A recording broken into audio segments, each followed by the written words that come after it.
rousing chant for me? Do you think you guys can manage a rousing chant? All right, so I'm gonna lead you in a rousing chant of Mandy, Mandy, because this woman made this event happen. She brought me pens, she brought me information, she got me the grants that made it happen. So I'm gonna lead you in a rousing chant of Mandy, okay? Ready? Ready? Mandy! Mandy! Mandy! Mandy! Mandy! Mandy!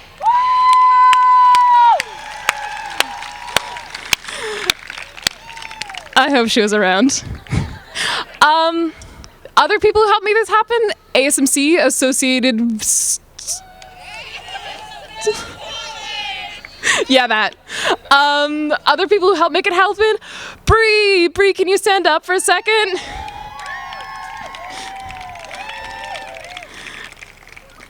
When I went and got the grant, Bree was the only person who showed up early and said, I'm here for Andrea Gibson. Yeah, and so now I'm going to lead you, Andrea Gibson and I are going to lead you in a series of rousing stretches to be prepared for this, okay? Okay.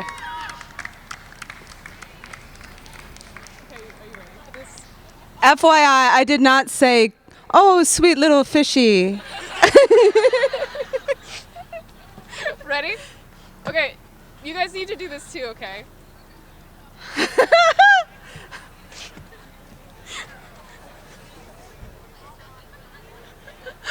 What are we doing? Oh, nice. Good work. I like this. And 1 foot out and down. Oh, you're really flexible. I am. That's what all the girls say. One more. This was absolutely not my idea. I have no idea. And that's that. Yes. Go. My turn. Hi, everybody. Holy cow, I don't know why we did that. You know, I feel a little strange because of the shrub right here. It's an M, but to me, it looks like a W. Women, yes. Oh my gosh, you all, I am so excited to be here. Are you all excited to be here?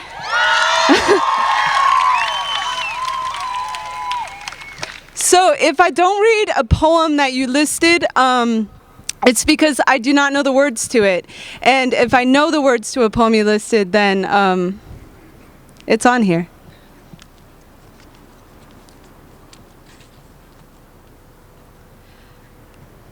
Does anybody have anything to say before we start?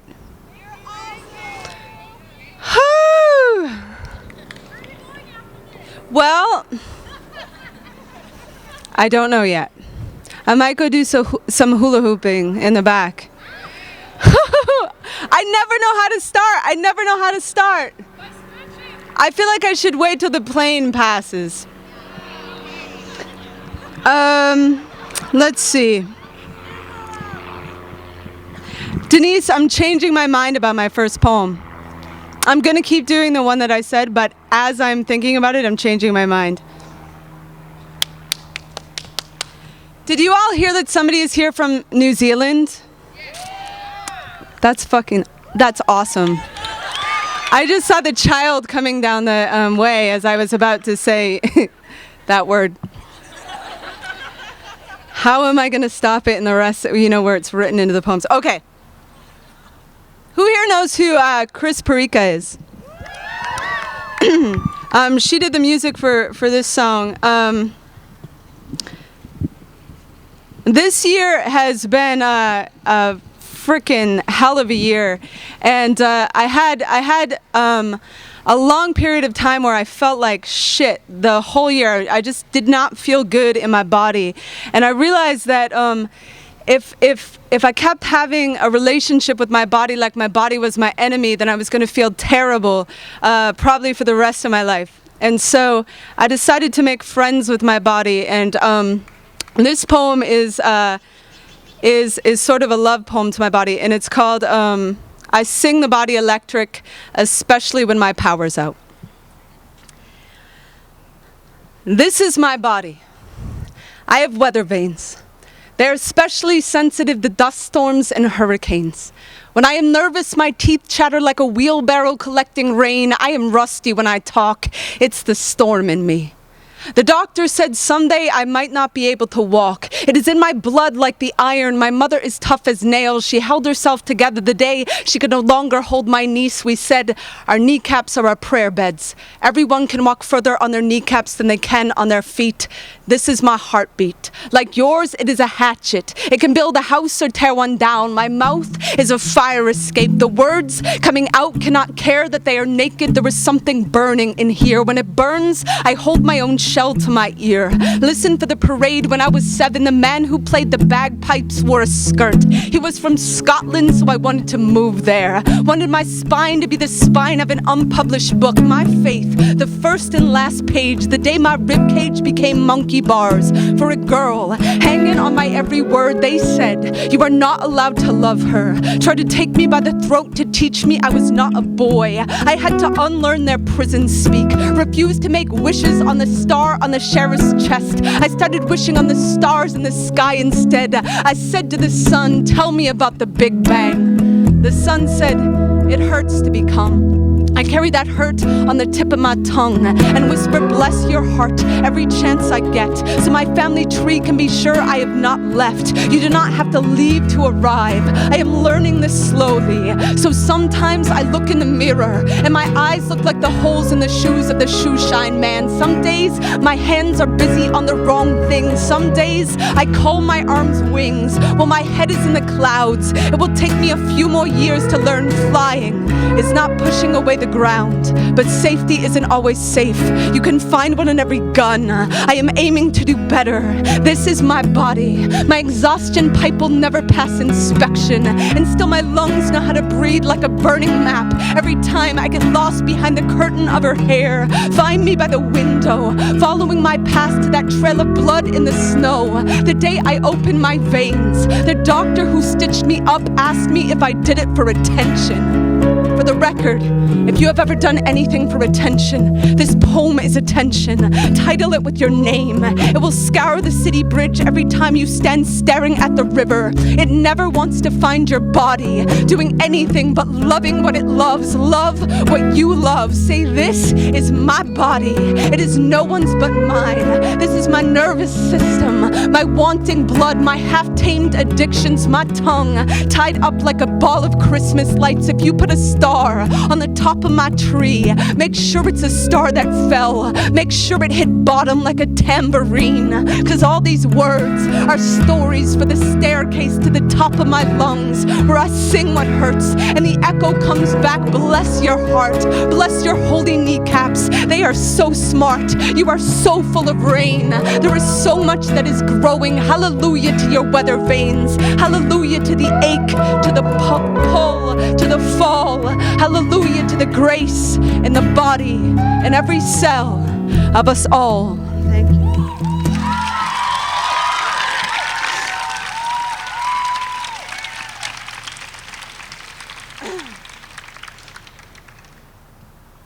Thank you. It's always a little bit nerve-wracking to read a new poem. Hey, this is my friend Denise Jolly over here, running music. She's also one of the most amazing poets on the planet, and she's going to come up in a little while and read share a poem with y'all. Denise, I think the music on that from up here was a little bit loud for me. How did it sound out there? How was it out there, y'all? It was? Okay, good. You all are bringing blankets. For me? Oh, okay.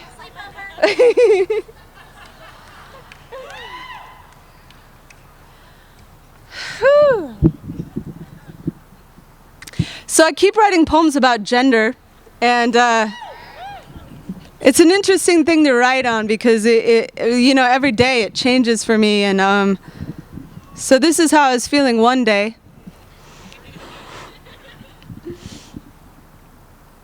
Lately I've been tapping into my feminine side, my flamboyant side. It's interesting, I'm just going to read the poem. Sometimes I just, better off reading the poem. That's actually why I started writing poems, because I could never say what I wanted to say, you know? It's easier to do it through art. Whew. At the jewelry store, where the shiny pieces of glass rest in shiny rings of metal that shine just like the nickels I spent on Pop Rocks at Chick's Candy Store. The woman behind the counter with the burlap skin and the windproof hair looks up from her nail file and tells my mother I am one adorable little boy. Immediately, I brace for impact, for the car ride home and the litany of things we will do to fix me. That night after dinner, I dig to the bottom of my fire-red toy box till I find the doll with the golden hair. I cradle her in my arms, and I wait for my mother to see me. When she does, she smiles so big, I decide love is a silent auction, and I am worth more sold. They want to make us something. They want to toothpick our bones and keep us between their teeth. My teeth used to be so crooked. They were the only things the kids made fun of more than the crooked way I dressed, walked, talked. Listen, I am tired of wearing braces. From my burning temples to my cold feet, from the slack in my rope to the machine in my heartbeat, every closet is a Russian doll with another inside. By the time my mother finally found the nerve to call me her gay daughter, I was searching for the words to describe the sun in my eyes, the shadow of the boy I might be or the boy I might still love. For the official gay record, I never left him. He left me because of the mirror I was, because of the pretty he had to hold on his own arm to find a home in his own skin. In New York City, I search for the home in my own skin. When a woman grabs me with the neck of my coat and drags me from the ladies' room like a dog on a chain, and I am torn between confused gratitude and the urge to bark my pretty name into her face till she can taste the smoke on my father's pink cigar. Lady, do you have any idea how many scars I already have in the shape of this boxing match? I do not wear a welcome mat on my chest just so you can walk all over it. Fumbling with the keys to the locks they keep building for the doors I keep opening, hoping someone will see the rainforest growing in my living room, see how many ecosystems can exist in one redwood tree. Maybe what you think is a tough fist is just a tired ballerina curling her arms around her knees. Either way, I can guarantee a haircut will never tell you anything about someone's gender, who they love, or how they fuck. But I'll keep growing out my short temper for the next time I have the opportunity to tell someone in my queer community, look, I'm about as butch as a Swedish male figure skater.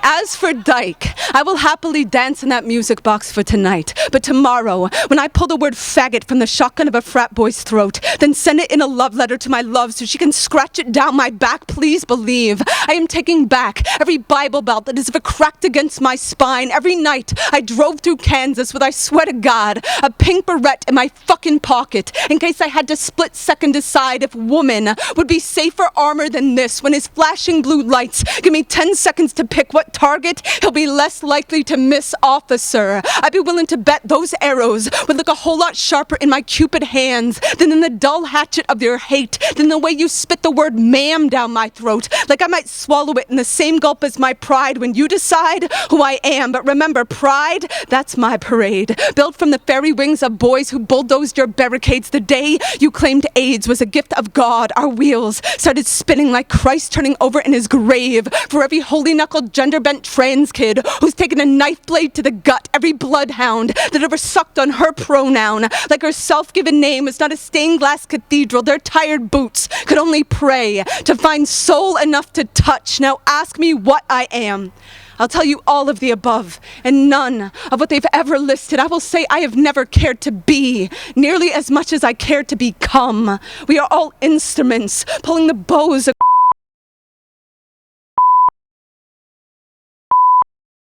There you have it.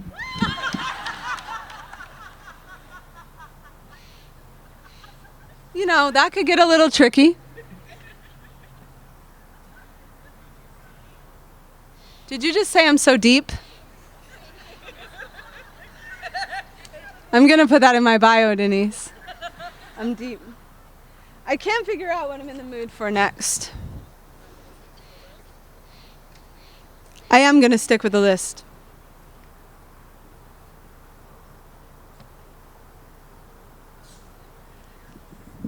So, you know, over the last few years, I've been wandering around in sort of a gray space in my gender, and that's perfect for me. And I've gotten a lot of feedback about this next poem that I'm about to read, saying that because it's so specifically gendered and in boxing and it's gendering, that it's potentially damaging and harmful and, promoting the binary in all a bunch of terrible ways.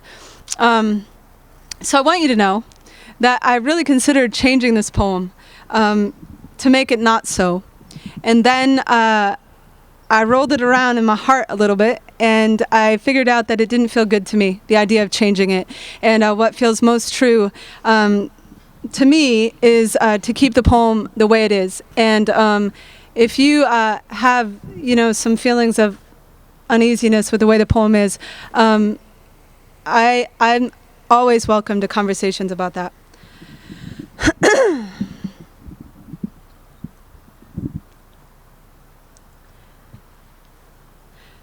Still, there were days when there was no way, not even a chance, that I dare for even a second glance at the reflection of my body in the mirror, and she knows why. Like I know why she only cries when she feels like she's about to lose control. She knows how much control is worth, knows what a woman can lose when her power to move is taken away. By a grip so thick with hate it could clip the wings of God, leave the next 8 generations of your blood shaking, and tonight, something inside me is breaking. My heart beating so deep beneath the sheets of her pain, I could give every tear she's crying a year, a name, and a face I would forever erase from her mind if I could. But how much closer to free would any of us be if even a few of us forgot what too many women in this world cannot? I'm thinking, what the hell would you tell your daughter, your someday daughter, when you'd have to hold her beautiful face to the beat-up face of this place that hasn't learned the meaning of stop? What would you tell your daughter of the womb raped empty, the eyes swollen shut, the gut too frightened to hold food, the thousands upon thousands of bodies used and abused? It was 7 minutes of the worst kind of hell. 7. And she stopped believing in heaven. Distrust became her law. Fear her Bible. The only chance of survival, don't trust any of them. Bolt the doors to your home. Iron gate your windows. Walk into the car alone. Get the keys in the lock. Please, please, please, please open. Like already you could feel that 5-figure noose around your neck. 200 pounds of hatred. Digging graves into the sacred soil of your flesh. Please, please, please, please open. Already you're choking on your breath. Listening for the broken record of the defense. Answer the question, answer the question, answer the question. Miss, why am I on trial for this? Would you talk to your sister, your daughter, your mother like this? I am generations of sisters, daughters, mothers, our bodies, battlefields, war grounds beneath the weapons of your brother's hands. Do you know they found landmines and broken women's souls? Black holes in the parts of their hearts that once sang symphonies of creation, bright as the light on infinity's halo. She says, I remember the way love used to glow on my skin before he made his way in. Every touch feels like a sin that could crucify Medusa. Kali, Oshun, Mary, bury me in a blue blanket so their God doesn't know I'm a girl. Cut off my curls, I want peace when I'm dead. Her friend knocks at the door, it's been 3 weeks. Don't you think it's time you got out of bed? No.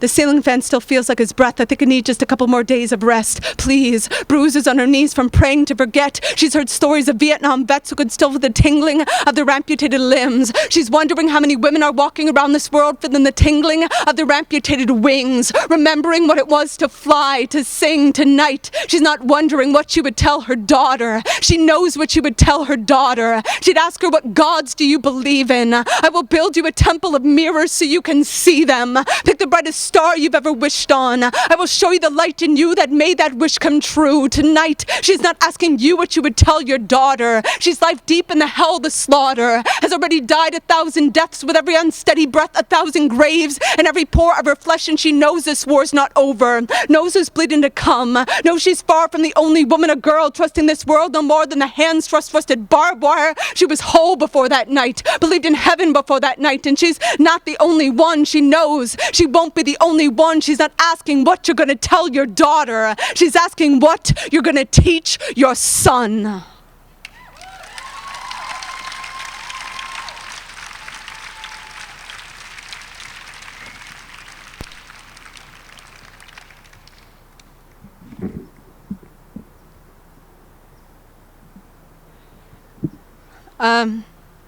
This next poem,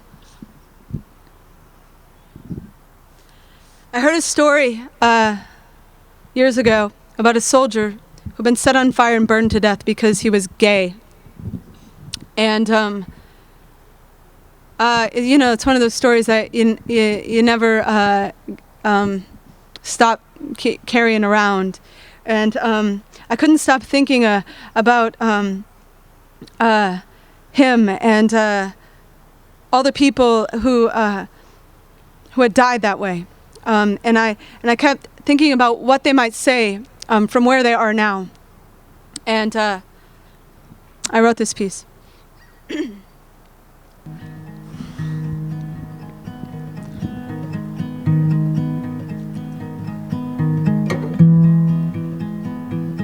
The night I was torn from the pages of their Bible and burned alive. My ashes came down like snow, and a girl who had never seen my face saw me falling from the sky and laid down on her back to make an angel in the powder of my bones. From heaven I watched her, though my eyes were still flame and my ribs were still blue. They didn't win, I whispered, as her arms built my wings. They didn't win. Look at that moon. It is a pebble in my hand. Tonight, I could skip it across that fog-drunk sea to their lashes, accordion in the light, and all they know of hate is that it couldn't beat the love out of me. That when they dropped me to the grave, I fell like a bucket into a well and came up full, carving my lover's name into the skin of a weeping willow that had spent its entire life laughing at the rain. Hold me like a lantern, staircase my spine when they bring their children to my funeral to scream faggot at my dust. Tell them I was born into this casket, but I wouldn't pull the splinters from my heart any more than Christ would pull the thorns from his crimson head. They can come 1,000 times with a burning match and their gasoline, with their hungry laws and their empty mouths full of prayers to that God who greeted me at his gates with his throat full of trumpets and his tears full of shame as his trembling palms collected the cinder of his children's crime. I know what holy is. I know the soul is shaped like a bowl. I know the lies we try to fill it with, and we spill too often the orchards inside. But my lover's shoes were tied with guitar strings, and when I walked beside, there was a silo in my chest. There was a field full of sun. There was a river full of gold that we left to pick our sweethearts from the trees that kept uprooting tombstones so the names of the dead would crumble into poems. Write me down like this. Say my ashes never made the news. Say the jury was full of shotguns. Then say the snow that fell on the tip of your tongue refused to melt away. Say this to the kids hiding their heartbeats from their father's fists. I planted the garden of my kiss. I opened the night with my teeth. I love so hard that when they press their ear to the track, the train they hear coming will still be my chest. A rumbling harpoon, a sky they cannot bury. Look at that moon. I am a pebble in her hand, a harmonica held to the mouth of the river where nothing ever burns.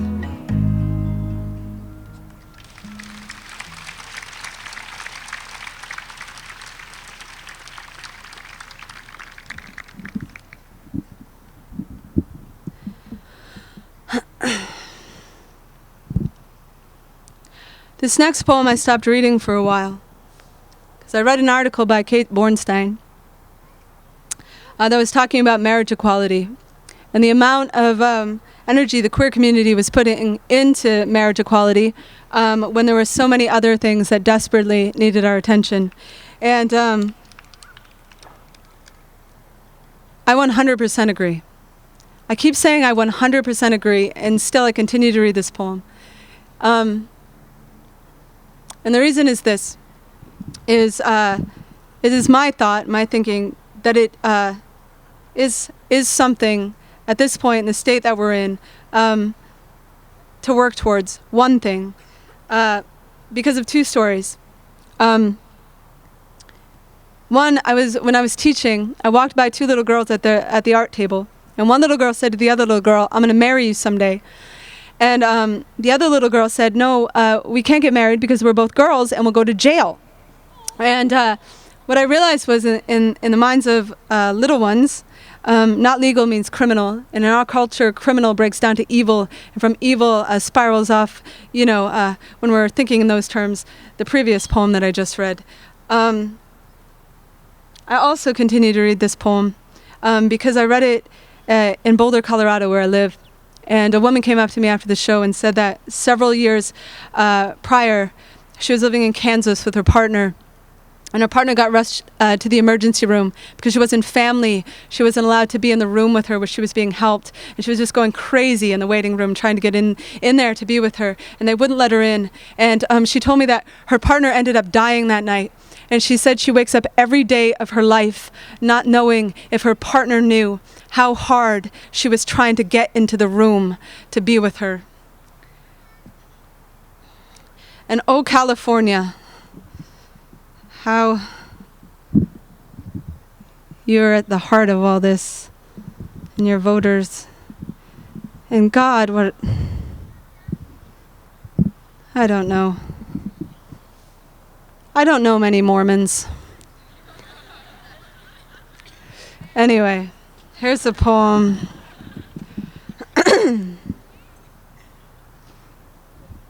No offense, but I wish you all were Mormons. I mean, I'm glad you're here. I wish additionally Mormons were here, sharing this time with us. If you're Mormon, you're welcome here. I forgot, Denise. You know what? I have to say something else. I notice, when you look back on all the errors in your writing, one of the flaws, and it probably will come up again in my writing, is I keep saying frat boy. It's a negative thing. And I was younger when I was writing those lines, and or not so young. And I hate the idea of saying anything that would have somebody walk into the space and then immediately not feel welcome. So I don't like that I keep saying that, so I'm going to change that too. But anyway, here's the frickin' poem.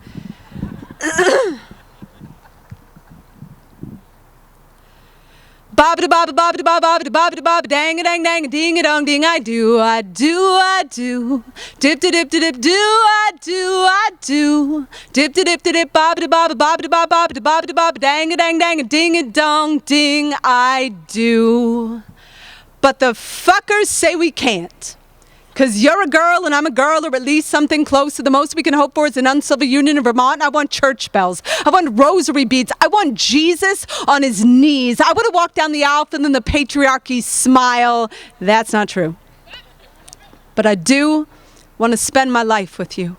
And I want to know 50 years from now when you're in a hospital room getting ready to die, when visiting hours with family members only, I want to know they'll let me in to say goodbye.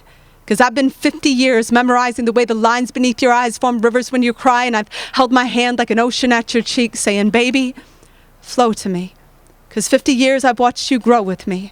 50 years of you never letting go of me through nightmares and dreams and everything in between. From the day I said, buy me a ring that will turn my finger green so I can imagine our love is a forest. I want to get lost in you, and I swear I grew like a wildflower every hour of the 50 years I was with you. And that's not to say we didn't have bad days. Like the day you said, that checkout clerk was so sweet. And I said, I'd like to eat that checkout clerk. And you said, honey, that's not funny. And I said, baby, maybe you could take a fucking joke every now and then. So I slept on the couch that night.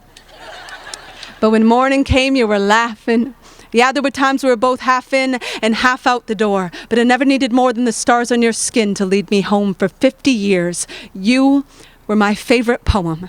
And I'd read you every night knowing I might never understand every word, but that was okay. Because the lines of you were the closest thing to holy I had ever heard. You'd say this kind of love has to be a verb. We are paint on a slick canvas. It's going to take a whole lot to stick, but if we do, we'll be a masterpiece. And we were. From the beginning, living in towns that frowned at our hand-holding, folding their stares like hate notes into our pockets so we pretend they weren't there. You said fear is only a verb if you let it be. Don't you dare let go of my hand. That was my favorite line. That and the time when we saw two boys kissing on the street in Kansas, and we both broke down crying because it was Kansas. And you said, what are the chances of seeing anything but corn in Kansas? We were born again that day. I cut your cord and you cut mine, and the chords of time played like a concerto of hope, like we could feel the rope unwind, the noose of hate loosening from years of people like you aren't welcome here, people like you cannot work here, people like you cannot adopt. So we had lots of cats and dogs, and once even a couple of monkeys you taught to sing, "Hey, hey, we're the monkeys." You were crazy like that. And I was so crazy about you. On nights you couldn't sleep, I'd lay awake for hours counting sheep for you. And you would rewrite the rhythm of my heartbeat with the way you held me in the morning, resting your head on my chest. I swear my breath turned silver the day your hair did. Like I swore marigolds grew in the folds of my eyelids the first time I saw you, and they bloomed the first time I watched you dance to the tune of our kitchen kettle in our living room. In a world that could have left us hard as metal, we were soft as nostalgia together. For 50 years we feathered wings too wide to be prey, and we flew through days strong and days as fragile as sandcastles at high tide. You would fold your love into an origami firefly and throw it through my passageways till all my hidden chambers were lit with lanterns. Now every trap door of every pore in my heart is open because of you, because of us. So I do want to be in that room with you. When visiting hours were family members only, I want to know they'll let me in. I want to know they'll let me hold you while I sing. Ba da ba ba ba da ba ba da ba da ba dang a dang dang ding a dong ding. I'm so in love with you, baby. I'm so in love with you. Dip da dip da dip ba da ba ba ba da ba ba da ba da ba dang a dang dang a ding a dong ding. Good. Bye. Thank you. Colleen, what time is it? Give me an idea, though.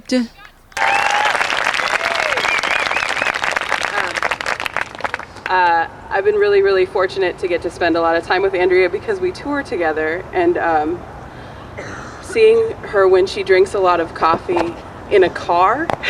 So imagine all of that energy that's been happening here in a vehicle. I think she wanted to do cartwheels, but it's just not possible. Anyway, I've never been tired of hearing you do your poems, and I'm so thankful for what you do, and I think I'm not alone in that.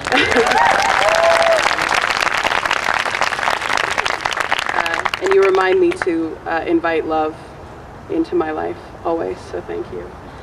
On that note, I'm going to talk about something very depressing. I grew up in drug culture, and I've spent a lot of time with people who are still fighting addiction, and I spent a lot of time with youth who are currently fighting addiction. And so I wrote this poem to the youth that I work with and to the people that I know who are still fighting addiction from when I was growing up. And it's my favorite poem, so I thought I'd share it with y'all tonight, if that's okay. It's called The Ritual. The ritual began with courting a crew of my closest friends. Now, I knew they were my closest friends because they were the people I trusted with my heart, but never my money. Our catcalls were a hangdog shoulder on the north side of school, service industry smoke breaks under dim-lit awning in a rainstorm, yellow smoke tail wagging between our fingers. In the species of us, there was a hunger for a hug-like head nod of understanding in the bent crowbar of our half-cocked necks. Some call this confidence, others swagger. Most days, it was survival. When we embraced, we knew our brothers held us the way our fathers' heavy hands taught them to, could smell it in the slap-skin meat of our necks. Pretty privileged girls on a junk ride away from home might call this pheromones. We understood it as love. The crew would rally everywhere together, connected at the hip, the hemline, the jugular taste of uncut. With this crew, every car ride was a mission, every mission had a soundtrack. In the romance of using, we were the stars of a movie. A tap-dancing cliche in a rainstorm with no chance of lightning. We were foolishly fearless and brilliant at it. During the internal negotiation, we never called addiction. Shame was a closet of hats, constantly redefining our habits' rationalization. Cataloging and re-cataloging our histories, as if living it wasn't enough the first time. All of this is to say I have seen some things that all too often make fireside stories uncomfortable for those who were raised with much better holding. Now that I'm grown, My days are spent with young folks trying to pry their way out of the shrapnel they call home. My nights are caught somewhere between the ideas of what I can be and the disdain for where I came from. My best me exists when I am pooling in the massacre that lives between those 2 points. If you have ever bled sunrise and called it relief, I've compiled a list of 10 truths I want you to know that I promise I'm still trying to learn myself. 1. You are better than a story about what not to do. 2. You're living in response to your upbringing, which means your children will live in response to how you raise them. What do you most want to teach them? 3. Somewhere tonight there is a woman praying for you, wishing she were your mother. She knows you might hear her differently if she were. Do not shun her prayer. Let it crowbar your liquid shoulders. We all have rusted parts. 4. Be more than a patinaed lawn decoration for the wealthy. 5. Some of us have to choose new places to come from. Don't worry. You won't forget what came before that. It lives in the fearful cower you fight daily. 6. In the moments you forget someone loves you, pretend somewhere across the vast blue of your compulsion there are continents of optimist hearts. 7. We humans do get what we ask for. 8. Please, stop asking to be rewounded. You have branded yourself with scars that will not disappear with the skin slack of old age. 9. Most days, our bodies are temple wars. Honoring them wholly is as much a practice as breathing. 10. Get in the habit of affirming you are holy with each breath. Brave words like loved and beautiful. Say, I am holy. My walls are that of a temple. I am sacred. Sacred does not mean pristine. I am beautiful. I am landslide and crater shake. I am human in all of the faults that build me. I am loved. If this feels wrong or foreign, that is okay. Sail on the violence of its awkward. Court it as your new addiction, and breathe. Thank you.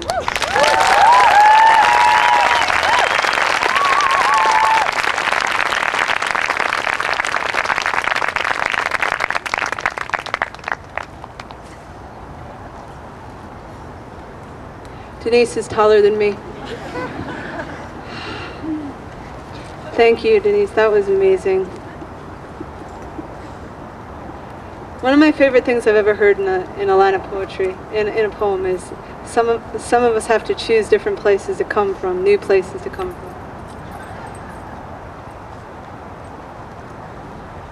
Should I tell you this story, or will it make me too emotional?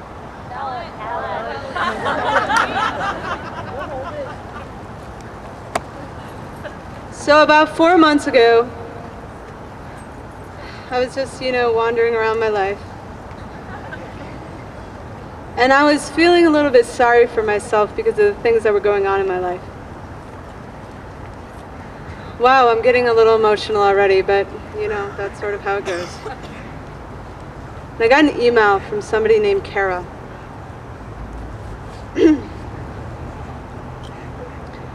And,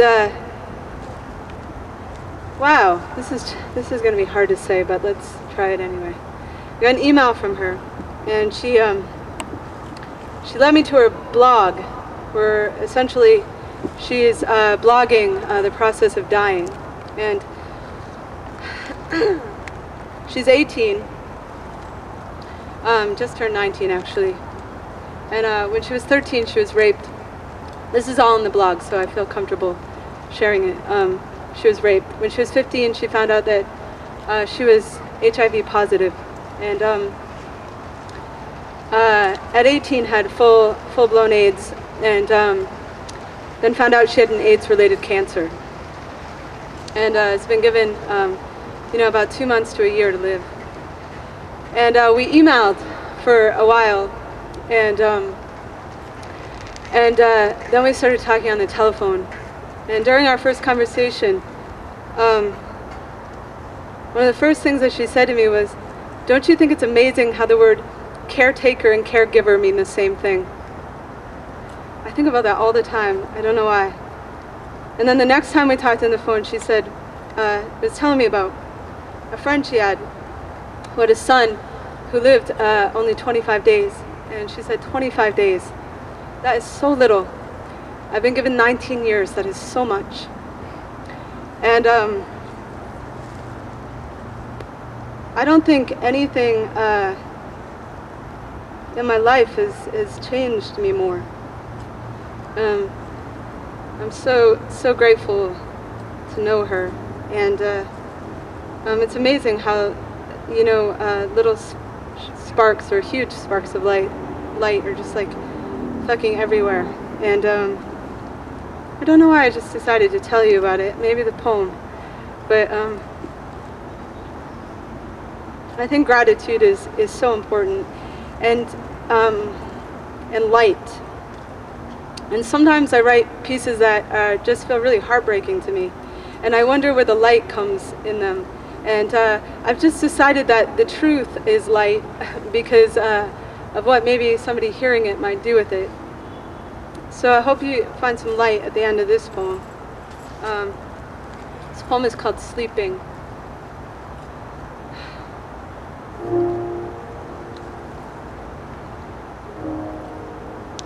When the flowers were stolen from my uncle's grave, my grandmother drove to our house and collapsed at our door, strangled as an empty Christmas stocking, wailing for her piece of coal.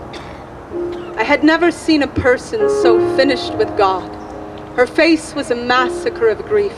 Her cries like shoveled granite chewed her shrilling throat. All that they left was the flag, she kept screaming. I thought her lungs would start bleeding.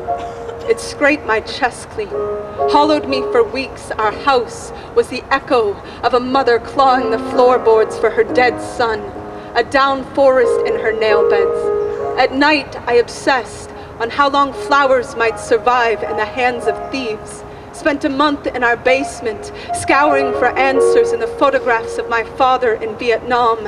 He was thin as a blade, his eyes unfiltered as the cancer they were given for free. Anyone could see by the freckles in his shame that war was no place for a soldier. The heart is no place for the talons of the kind of secrets you can only keep in the same chamber you will keep loaded to keep your hands from shaking the ghosts of dead children awake. My uncle wasn't killed by a bullet. He drank himself to sleep trying to drown their tiny screams. My grandmother followed him to the grave like every mother does. I keep thinking of them today as I sit in my parents' living room. My father has been home from the hospital for a week, and I was just told he slept for 3 years in a field of Agent Orange, but is refusing to accept his 10% veterans medical discount because a patriot knows the cost of war, pays for it himself. I have written this poem before, but always through a window, never through an open door. I find my mother by the stove, stirring spaghetti sauce from a jar. I have never heard her breathing pull this hard. Earlier in the car when my father broke down, she turned the radio dial up to save him the embarrassment of his whimper. The radio was playing I Wanna Sex You Up. We listened to it for 3 minutes at full volume. It was fucking hilarious. How none of us heard a word. I don't hear the words anymore. The president announces the end of a war, and I just stare at my mother's eyes as my father's face falls into the trembling trench of his hands like a boy fresh out of boot camp who's just dropped his gun into somebody's cradle. When a war ends, what does that look like exactly? Do the cells in the body stop detonating themselves? Does the orphanage stop screaming for its mother? When the sand in the desert has been melted down to glass and our reflection is not something we can stand to look at, does the white flag make for a perfect blindfold? Yesterday, I heard a story about a little girl in Iraq, 6 years old, who could not fall asleep because when she does, she dreams of nothing but the day she watched her dog eat her neighbor's corpse. If you told her the war is over, do you think she'd sleep? She's seen teeth chew through a rib cage and swallow a heart. And I can buy dog tags at the mall. I can buy camouflage at the Gap. I can stare at the Vietnam Wall and forget it is missing the 2 million names of of the 2 million Vietnamese slain, so I can certainly forget that little girl, the dog, the neighbor, and whatever soldiers we choke-chained in the opposite direction of God. At 4 a.m., I find my father in the living room, television blinking. The newscaster says the number of U.S. soldiers who were killed this month at war was outdone by the number who came home and committed suicide. Outside, there was a flag waving from our front door. My father picked it out as carefully as he picked out my name. I want to tell him I still build my spine from the clothesline that holds his work shirts, but I know I'd start crying. I am exactly like him. We both have wrinkles around our eyes, 100 years older than our age. We both carry ourselves like an ambulance with someone dead inside, still thinking we might get there in time. I didn't get here in time. This house echoes like an empty canteen. Flowers don't survive long in the hands of thieves. So much is wilting. I look back out the window. My father's flag is aglow in the moonlight. I remember something I was told years ago. I was told in World War II, 80% of soldiers could not bring themselves to kill an enemy soldier they found sleeping. Sleeping. I want to ask my father if he thinks that's true. But I know he won't sleep if I do. And he needs to sleep. God knows. We all do.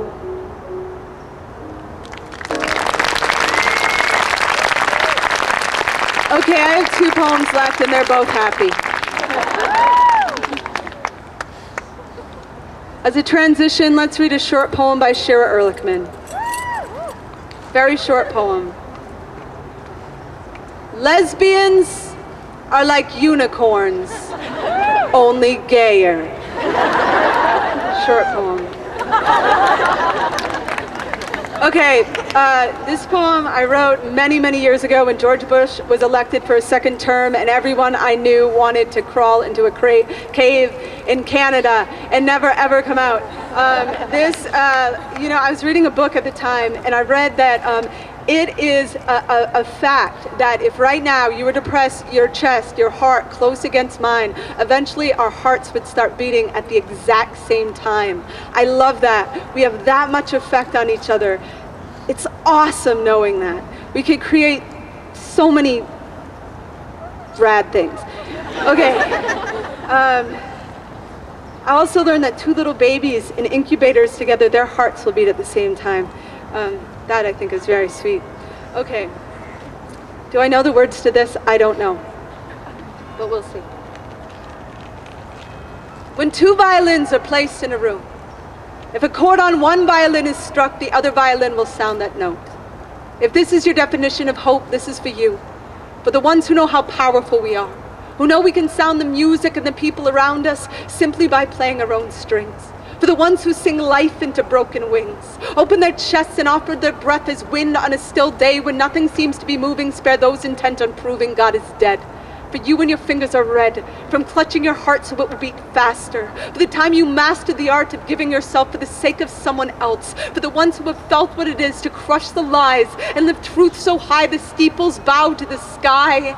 This is for you.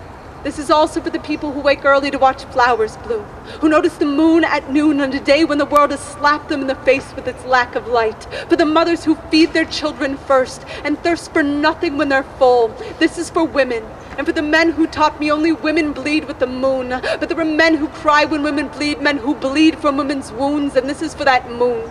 On the night she seems hung by a noose, for the people who cut her loose, and for the people still waiting for the rope to burn, about to learn they have scissors in their hands. This is for the man who showed me the hardest thing about having nothing, is having nothing to give, who said the only reason to live is to give ourselves away. So this is for the day we'll quit our job and work for something real. We'll feel for sunshine in the shadows, look for sun rays in the shade. This is for the people who rattle the cage that slave wage built, and for the ones who didn't know the filth until tonight. But right now we're beginning songs that sound something like people turning their porch lights on and calling the homeless back home. This is for everything we own, and for the day we'll learn how much we have have when we learn to give that all away. This is for doubt becoming faith, for falling from grace and climbing back up, for trading our silver platter for something that matters, like the gold that shines from our hands when we hold each other.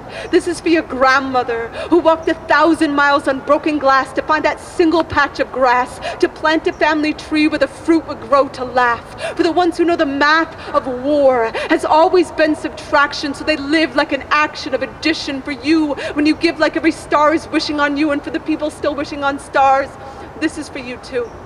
This is for the times you went through hell so someone else wouldn't have to. For the time you taught a 14-year-old girl she was powerful. For the time you taught a 14-year-old boy he was beautiful. For the radical anarchist asking Republican to dance. Because what's the chance of anyone moving from right to left if the only moves they see are NBC and CBS? This is for no becoming yes. For fear becoming trust. For saying I love you to people who will never say it to us. For scraping away the rust and remembering how to shine. For the dime you gave away when you didn't have a penny. For the many beautiful things we do. For every song we've ever sung. For refusing to believe in miracles because miracles are the impossible coming true and everything is possible. This is for the possibility that guides us and for the possibility still waiting to sing and spread their wings inside us. Because tonight Saturn is on his knees proposing with all of his 10,000 rings that whatever song we've been singing, we sing even more. The world needs us right now more than it ever has before. Pull all your strings, play every chord. If you're writing letters to the prisoners, start tearing down the bars. If you're handing out flashlights in the dark, start handing out stars. Never go a second, hushing the percussion of your heart. Play loud, play like you know the clouds that left too many people cold and broken and you're their last chance for sun. Play like there's no time for hoping brighter days will come. Play like the apocalypse is only 4, 3, 2, but you have a drum in your chest that could save us. You have a song like a breath that could raise us like the sunrise into a dark sky that cries to be blue. Play like you know we won't survive if you don't, but we will if you do. Play like Saturn is on his knees, proposing with all of his 10,000 rings that we give every single breath, y'all. This is for saying yes. This is for saying yes. Thank you.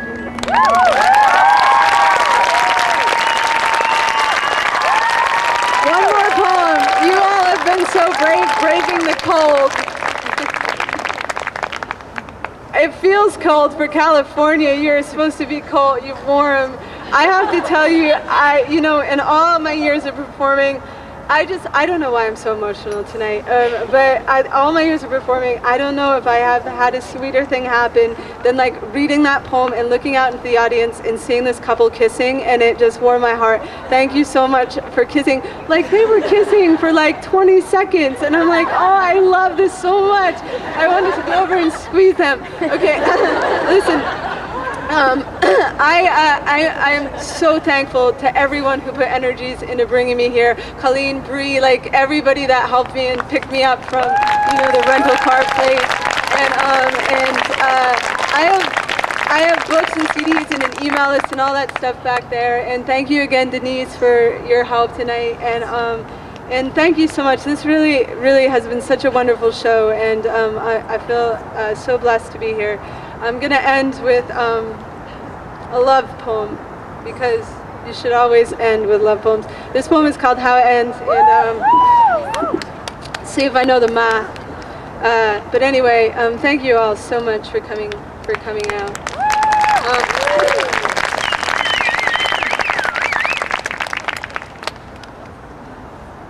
I can't believe I'm up to 5 years now. Crazy. It has been 5 years, 1 month, and 3 days since the first time I saw you naked. Since the night you ripped off your shirt, stuck your boobs in my face, and said, "Touch them." I touched them like a diabetic third grader opening a Snickers bar. You said, "Hard." I thought, yes, I am. But you are so soft. I said your lips, they're like whale blubber. That wasn't my best line, but it worked. Tonight in the grocery store, I found one of your hairs in my underwear. I pulled it out in the frozen food section and screamed, "That is so gorgeous, it could kill a man." Good thing I'm a leprechaun. Lucky, lucky baby. I have no idea how this will end. Maybe the equator will fall like a hula hoop from the Earth's hips and our mouths will freeze mid-kiss on our 80th anniversary. Or maybe tomorrow, my absolute insanity, combined with the absolute obstacle course of your communication skills, will leave us like a love letter in a landfill. But whatever, however, whenever this ends, I want you to know right now, I love you forever.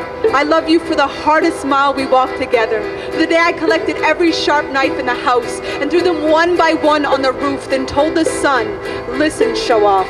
From now on, you better only give me blades of grass, things that are growing and soft. Because this is this girl who says she wants to float on her back through my bloodstream. And when she does, I want my rivers to reach the sea. Do you hear me, love? Do you know the night you told me you had a crush on my ears? I swore to never become Van Gogh. And look, baby, they're both still there. Just like my firefly heart is still right there in your glass jar. I never trusted anybody more to poke enough holes in the lid. So in the nights you sleep like a ballerina, I try to snore like a piccolo. And I press my lips to your holy temples. And I say, I crash into things in the dark, even when the lights are on. And I am wrong more often than I am righting. And even then, I am often wrong. But when my friends are in the bathroom at the bar, rolling dollar bills into telescopes and claiming they can see God, I will come to you, holding my grandmother's Bible. I will press it to your chest, and I will bless it with your breath. And when you ask if I want to role play altar boys fucking in the church kitchen during Sunday Mass, I will say, hell yes! But only if you leave a hickey on my ass in the shape of Jesus's palm, so I can be sure I got nailed. Lover, God, you will never lose me to the wind. You're the lightning that made me fill my chest with candles. You are the thunder clapping for the poem that nobody else wants to hear. You're an icicle's tear, watering a tulip on the first day of spring. You melt me alive. You kiss me deep as my roots will reach. And I want nothing more than to be an eyelash fallen on your cheek, a thing collected by your fingers and held like a wish. I promise whatever I do, I will always try my best to come true. Thank you all so much. You have a wonderful night. Thank you very much. Thanks.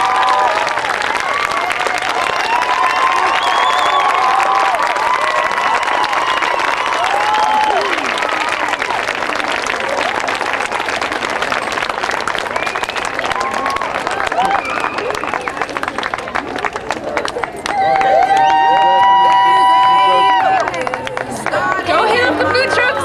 That's it. Thanks all for coming, and go hit up the food trucks. Where did you get the one that works? Finally, I can see the sun. Go ahead and tell me how you feel. Yeah, just take whatever. See,